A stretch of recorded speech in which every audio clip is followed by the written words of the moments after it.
आज मैं आपके साथ में कुछ ऐसी कटिंग शेयर करूंगी जिनको मैंने ही लगाया है जनवरी और दिसंबर के टाइम पर। तो अगर आप इस टाइम पर नहीं लगा पाए हैं, पहले नहीं लगाई हैं, तो अभी लगा सकते हैं। तो ऐसी मैं 11 से 12 आपको कटिंग बताऊंगी जो मैंने अपने गार्डन में ग्रो की हैं, इंडोर प्लांट की। बहुत ही खूबसूरत लीफी प्लांट हैं, कुछ फ्लावरिंग प्लांट हैं। तो सबसे पहला प्लांट जो है ये बेबी सनरोज़ का प्लांट है। बेबी सनरोज़ जो है एक सकुलेंट वेराइटी का प्लांट है और बहुत आसानी से कटिंग से लग जाता है। ये पत्तियों में अपना पानी स्टोर करके रखते हैं और ये हैंगिंग बास्केट का प्लांट है जो बहुत अच्छे से हैंग होता है हमारे गार्डन में। और हैंगिंग बास्केट में बहुत सुंदर दिखाई देते हैं। इनमें बहुत सारे कलर्स आते हैं। यहाँ पर नॉर्मली जो है रेड और पिंक ही मिलता है, तो यहाँ पर आप जो देख रहे हैं मेरे पास में रेड कलर की वैरायटी है।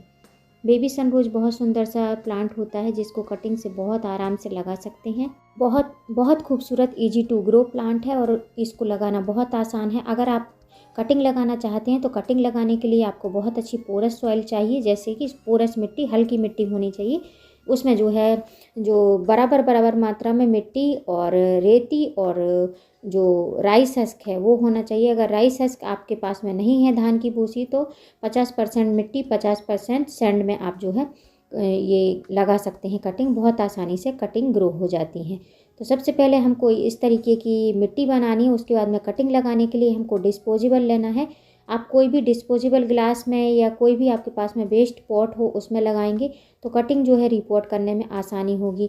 कटिंग लगाने के पहले जो है आपको मिट्टी में पानी डालकर रख लेना है, जिस भी गमले में जिसमें भी आपको लगाना है, तो कटिंग बहुत अच्छे से सेट हो जाती हैं। कटिंग तभी ग्रो होती हैं जब वो एक ही जगह पर रखी रहे, मतलब कि लगाकर छोड़ देना है। कटिंग लगाने के लिए हमको नोड एरिया के नीचे से ही कट करना है। जहाँ पर 2 पत्तियाँ होती हैं उसके नीचे से जो हमको कटिंग को कट करना है। ये मेरे पास में 2 कलर के वेरिएशन वाले, मतलब 2 कलर की वैरायटी हैं। एक रेड है और एक पिंक है। देख सकते हैं मैंने छोटी छोटी कटिंग लगाई थी, कितनी अच्छी से रूट आई हुई हैं बेबी सनरोज में। तो इस तरीके से आप भी लगाएंगे तो सभी कटिंग जो है लग जाती है। इसकी ऑलमोस्ट जो है 95 से 98 कटिंग जो है % तक ये कटिंग जो है आराम से ग्रो हो जाती हैं। तो इस तरीके से छोटी छोटी कटिंग लेना है और इनको सिंपल जो है इसी तरीके से मिट्टी में दबा देना है। मिट्टी गीली रहेगी तो आपको बाद में पानी डालने का टेंशन भी नहीं रहेगा।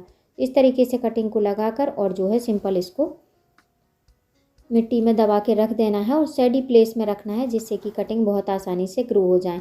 इनमें डायरेक्ट धूप नहीं लगनी चाहिए, इनडायरेक्ट सनलाइट रहनी चाहिए, मतलब कि 2-3 घंटे की जो धूप होती है तब जो है आपकी कटिंग आसानी से ग्रो हो पाएंगी।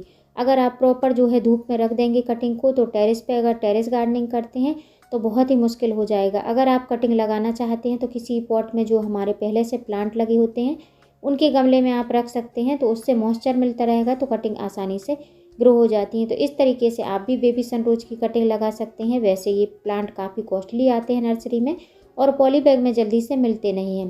तो मैंने कई सारी कटिंग लगा ली हैं। आगे आने वाले समय में जैसे ही ग्रो हो जाएंगी तो इनकी रिपोर्टिंग करूँगी, तो वो भी आपके साथ में शेयर करूँगी। तो सबसे पहला प्लांट था बेबी सनरोज, जिसको आप जो है कटिंग से लगा सकते हैं। दूसरा प्लांट जो है वो है क्रोटन। क्रोटन बहुत सुंदर वेरीगेटेड लीफ वाले बहुत सारे पैटर्न में आते हैं। नर्सरी में आप लेने जाएंगे तो बहुत सारे पैटर्न में मिलेंगे, लेकिन इस टाइम पर आपके पास में जो भी हो उसको आप कटिंग से ग्रो कर सकते हैं। ये लेमन क्रोटन है जो बहुत आसानी से कटिंग से छोटी छोटी टिप की कटिंग लीजिए और बहुत आसानी से ग्रो हो जाती है। जैसा कि मैंने बोला है कि कटिंग जो है आप नोड एरिया के नीचे से लेंगे तभी उनमें रूटिंग होगी, उससे पहले जो है रूटिंग नहीं होगी। मैंने हाथ से ही कट कर दिया है, आप चाहें तो सीजर या ब्लेड की मदद से कट कर सकते हैं और इस तरीके से मिट्टी में दबा दें। कोई भी रूटिंग हार्मोन की इस टाइम पर ज़रूरत नहीं है। ये मैंने डिस्पोजेबल में लगा कर रखे थे जनवरी स्टार्टिंग में। अभी आपको मैं रूटिंग दिखाती हूँ। इनमें 8 से 10 दिन में बहुत ही अच्छी रूटिंग हो जाती है और बहुत आसानी से जो है ये प्लांट रेडी हो जाते हैं। आप देख सकते हैं कितनी अच्छी रूटिंग हुई, बिगर रूटिंग हार्मोन के इस तरीके से कटिंग लग गई हैं। तीसरा प्लांट जो है वो है ड्रेसिना। ड्रेसिना में कई वैरायटी आती हैं। ये आप जो देख रहे हैं ये मेरा मदर प्लांट था जो नीचे से सूखने लगा था, तो मैंने जो है ऊपर की टिप की कटिंग लगा ली थी, तो वो जो है कटिंग से रेडी हुआ प्लांट है। और ये जो देख रहे हैं ये मदर प्लांट है और इसके ये जो है बेबी प्लांट है। तो 3-4 कटिंग को मैंने एक ही पॉली बैग में लगा कर रख दिया था। 3 कटिंग है और आप देख सकते हैं किस तरीके से रूट ऊपर तक फैली हुई हैं। तो ड्रेसिना की कोई भी वैरायटी हो इस टाइम पर अगर आप कटिंग लगाएंगे तो बहुत आसानी से ड्रेसिना की कटिंग जो है लग जाएंगी। नेक्स्ट प्लांट है वंडरिंग जू। वंडरिंग जू बहुत ही खूबसूरत हैंगिंग बास्केट का प्लांट है। इसमें अगर आप धूप में रखेंगे तो इस तरीके से वेरिगेशन देखने मिलेंगे और अगर आप छाया में रखेंगे तो प्रॉपर जो है पर्पल कलर, जो प्लेन पर्पल होता है वैसा दिखाई देगा। इधर जो कुछ कटिंग पड़ी थी उनको मैंने मिट्टी में ऐसे ही दबा दिया था, कोई लगाने का विचार नहीं था, लेकिन आप देख सकते हैं काफ़ी अच्छे से ग्रो हो गई हैं। तो अब जो है एक हैंगिंग बास्केट के लिए, एक पॉट के लिए मेरे पास में कटिंग ग्रो हो चुकी हैं। तो अगर आप लगाना चाहते हैं तो इस टाइम पर जो है आप लगा सकते हैं। नेक्स्ट प्लांट है एरेंथीमम। एरेंथीमम का प्लांट मेरे पास में नहीं है, मुझे एक छोटी सी कटिंग मिली थी, मैं कटिंग लेकर आई हूँ थी और जनवरी स्टार्टिंग में ही मैंने इसकी कटिंग लगाई थी और आपको अभी मैंने रूट्स दिखाई। डिस्पोजेबल में लगाने का यही फ़ायदा होता है कि आपको पता चल जाता है कि आपकी कटिंग रेडी हो रही है कि नहीं। देख सकते हैं कितनी अच्छी रूटिंग हुई है। तो इस तरीके से एरेंथीमम की कोई भी वैरायटी हो, इसमें बहुत सारे वेरिएशन आते हैं, आपके पास में जो भी हो लगा सकते हैं। नेक्स्ट प्लांट है स्वीट पोटैटो वाइन। ये एक वाइन प्लांट है। वैसे तो ये बहुत आसानी से ग्रो हो जाते हैं, लेकिन हर जगह पर ये जो है मिलते नहीं हैं। इनमें बहुत सारे वेरीगेटेड भी आते हैं, नॉन वेरीगेटेड भी आते हैं और सिंपल जो हम घर में यूज करते हैं वो भी आप लगा सकते हैं हैंगिंग बास्केट में। तो देख सकते हैं कितनी अच्छी से रूट्स आई हुई हैं, तो स्वीट पोटैटो वाइन को आप लगा सकते हैं। नेक्स्ट है ये स्ट्रिंग ऑफ पर्ल्स। वैसे तो मुझे प्रॉपर नाम नहीं पता, लेकिन शायद यही है। तो मुझे इसकी जो है 2 छोटी छोटी सी हैंगिंग की तरह मिली थी, तो मैंने उसको इस तरीके से कोकोपीट में दबा दिया है। तो कोकोपीट में जितने भी हैंगिंग बास्केट के प्लांट की कटिंग होती हैं बहुत आसानी से लग जाती हैं। नेक्स्ट है ये जो है हाबर्थिया। इसको भी मैंने पहली बार ही अपने गार्डन में ग्रो किया है। ये जो है नर्सरी में ऐसे ही पड़ा हुआ था, मैं उठा लाई थी और इसको मैंने सिंपल जो है सैंड और सॉइल और कोकोपीट में दबा दिया था। तो आप देख सकते हैं इसमें रूटिंग हो गई है। तो आप इसको भी लगा सकते हैं, बहुत आसानी से लग जाता है। नेक्स्ट प्लांट है कोलियस। कोलियस बहुत ही खूबसूरत पत्तियोंदार प्लांट है। इनमें बहुत सारे कलर्स आते हैं, आपको जो भी पसंद हो या आपके पास में जो भी वैरायटी हो उसकी आप एक प्लांट से ढेरों प्लांट कटिंग से बना सकती हैं। ये बहुत आसानी से, इसको अगर आप धूप में भी रख देंगे तब भी इसकी कटिंग चल जाती है। बस खाली पत्तियों को मुरझाने ना दें, पत्तियों पे शावरिंग करते रहें तो कटिंग जो है बहुत आसानी से चल जाती है।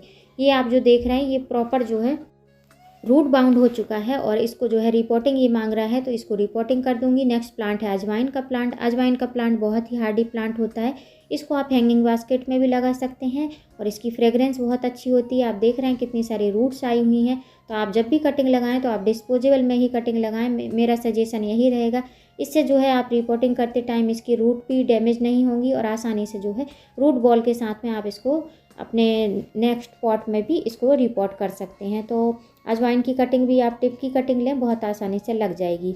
ये जो देख रहे हैं ये जो है पर्पल हार्ट। पर्पल हार्ट की कटिंग मैंने लगाई है और 2 कटिंग लगाई थी, दोनों ही कटिंग अच्छे से लग गई हैं। आप देख सकते हैं मिट्टी में थोड़ी सी सिमटी हुई है इसलिए आपको दिखाई नहीं देगा, लेकिन बाजू से जो है इसमें एक छोटा सा पप भी निकल रहा है।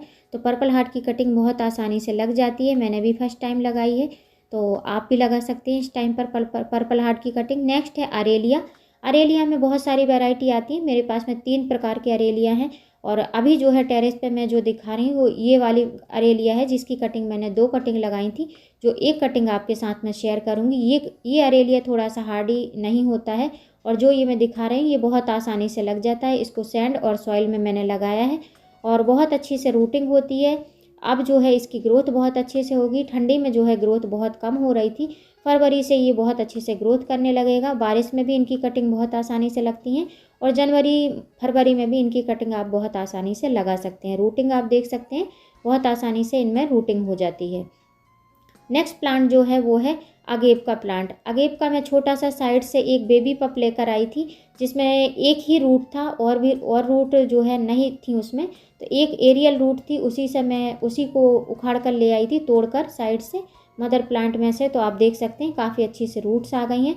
तो अगेप को भी लगाना चाहते हैं तो आप इस तरीके से साइड से बेबी पप निकलते हैं उनको लाकर आप लगा सकते हैं। नेक्स्ट प्लांट जो है ये है सेंसेवेरिया या स्नेक प्लांट। स्नेक प्लांट की आप कटिंग लगाना चाहते हैं तो पत्तियों से ये जो है बहुत आसानी से ग्रो हो जाते हैं। मेरे पास में स्नेक प्लांट की 4-5 वैरायटी हैं और ये जो है जो डॉब वैरायटी के लोटस वाले स्नेक प्लांट आते हैं उसकी है और छोटी छोटी पत्तियों में रहते हैं। कितने अच्छे से रूट्स आ गई हैं, कोकोपीट में लगाया हुआ था और जितनी ही हल्की सॉइल होगी उतनी आसानी से कटिंग लग जाती है। नेक्स्ट है ये बोट लिली। बोट लिली भी मैंने फर्स्ट टाइम ही ग्रो किया है। ये भी साइड के बल्ब जो बेबी प्लांट होते हैं, बेबी पप, उसी से ग्रो किया हुआ है और इसमें फ्लावरिंग भी होने लगी है। तो लगाना चाहते हैं तो बोट लिली को भी आप कटिंग से लगा सकते हैं। नेक्स्ट प्लांट है मनी प्लांट। मनी प्लांट तो सबसे हार्डी प्लांट की गिनती में आता है जिसको जो है इस तरीके की एरियल रूट्स निकली होती हैं। तो इनको अगर आप लगाना चाहते हैं तो पानी में भी लगा सकते हैं या मिट्टी में भी लगा सकते हैं। बहुत सारे इनमें वेरिएशन आते हैं, बहुत सारे पोथोज और जो इनजॉय पोथोज, बहुत सारी वैरायटी होती हैं। जो भी लगाना हो आप लगा सकते हैं। नेक्स्ट है सिंगोनियम। सिंगोनियम में भी कई सारी वैरायटी आती हैं, डॉब वैरायटी, लॉन्ग वैरायटी। तो मेरे पास में ये मीडियम वैरायटी है जो बहुत ही हार्डी है और बहुत आसानी से लग जाती है। नेक्स्ट प्लांट है ये जीजी प्लांट। जीजी प्लांट को कटिंग से लगाना बहुत आसान है। मैंने भी इसकी एक कटिंग लगाई थी, पानी में लगा कर रखी, उसमें भी नीचे जो है ट्यूबर की तरह बनने लगे हैं। लगभग 1 महीना हो गया और ये जो आप देख रहे हैं ये बल्ब से ग्रो किए हुए हैं। तो ये बल्ब से देखने पर मतलब इनकी ग्रोथ बहुत धीमे होती है लेकिन बहुत अच्छे से लग जाते हैं और नर्सरी में जो है काफ़ी कॉस्टली मिलते हैं। तो आप लगाना चाहते हैं तो इस तरीके से अगर एक प्लांट है तो आप उनको डिवाइड करके लगा सकते हैं या इनकी पत्तियों को कट करके, जैसा कि मैं दिखा रही हूँ, यहाँ से कट करेंगे और पानी में डाल देंगे तो उनमें जो है इस तरीके के ट्यूबर्स की तरह बनने लगते हैं। तो पानी में ग्रोथ इनकी जल्दी होती है, मिट्टी में ग्रोथ कम होती है। नेक्स्ट प्लांट है ये है सीडम ग्रास। सीडम ग्रास बहुत ही खूबसूरत हैंगिंग बास्केट में चलने वाली ग्रास होती है जो बहुत सुंदर दिखाई देती है। ये पोर्चुलाका की तरह दिखाई देती है क्योंकि ये छाया में रखी है। अगर इनको थोड़ा धूप में रखेंगे तो इनमें वेरिएशन आएगा येलो कलर का। इनमें फ्लावरिंग भी होती है तो इनको कटिंग से लगाना बहुत आसान है। इनके नीचे से जो है एरियल रूट्स निकली होती हैं, मिट्टी से टच होकर नए प्लांट बन जाते हैं। नेक्स्ट प्लांट है, वैसे तो ये फ्लावरिंग प्लांट है कलांचो, लेकिन ये एक परमानेंट इंडोर प्लांट भी है। तो आप अगर लगाना चाहते हैं तो ये बहुत अच्छा टाइम है। इनको आप कटिंग से बहुत आसानी से लगा सकते हैं। नर्सरी में जाएंगे तो काफ़ी कॉस्टली मिलेंगे। तो अभी जो है इनकी कटिंग आप लगाना चाहते हैं तो लगा सकते हैं। किसी के पास प्लांट हैं, बड़े बड़े प्लांट हैं, तो आप उनसे जो है प्लांट ले सकते हैं। ये जो कटिंग आप देख रहे हैं ये मैंने 2-3 दिन पहले ही लगाई है तो इसमें अभी रूटिंग नहीं हुई है, पर मैं दिखा दे रही हूँ। मैं इसी तरीके से दबा देती हूँ और कटिंग जो है मेरी रेडी हो जाती है। और जो मैं कटिंग दिखाऊंगी डिस्पोजल में लगी हुई, ये जो कटिंग मेरी लग चुकी है, फ्लावरिंग भी होने लगी है। तो ये नए कलर ऐड किए हैं मैंने नर्सरी से लाकर, छोटी छोटी कटिंग लाकर जो वो फेंक देते हैं। तो नेक्स्ट प्लांट है ये डेविल बैकबोन। डेविल बैकबोन में 2-3 वैरायटी आती है, मेरे पास में ये वेरीगेटेड वाली वैरायटी है। तो अभी जो है पतझड़ का टाइम आएगा, ये ठंडी के कारण इनकी पत्तियां सब झड़ गई थी, तो आप इसको भी लगा सकते हैं। नेक्स्ट प्लांट है पॉइंसेटिया। पॉइंसेटिया बहुत ही खूबसूरत प्लांट है। इसको आप इंडोर भी रख सकते हैं जहाँ पर प्रॉपर लाइट आती हो आपके हॉल में कहीं भी, तो आप इसको भी लगा सकते हैं। बहुत आसानी से चल जाता है और कटिंग से लगाना इनको बहुत आसान है। ऊपर की टिप की कटिंग लें और इस तरीके से दबा दें तो इनकी कटिंग जो है लग जाती हैं। तो ये सब प्लांट थे जिनको आप जो है इस टाइम पर कटिंग से लगा सकते हैं, अपने इंडोर गार्डन को बहुत ही खूबसूरत बना सकते हैं। तो फिर मिलती हूँ किसी नई वीडियो में नए टॉपिक के साथ। तब तक के लिए है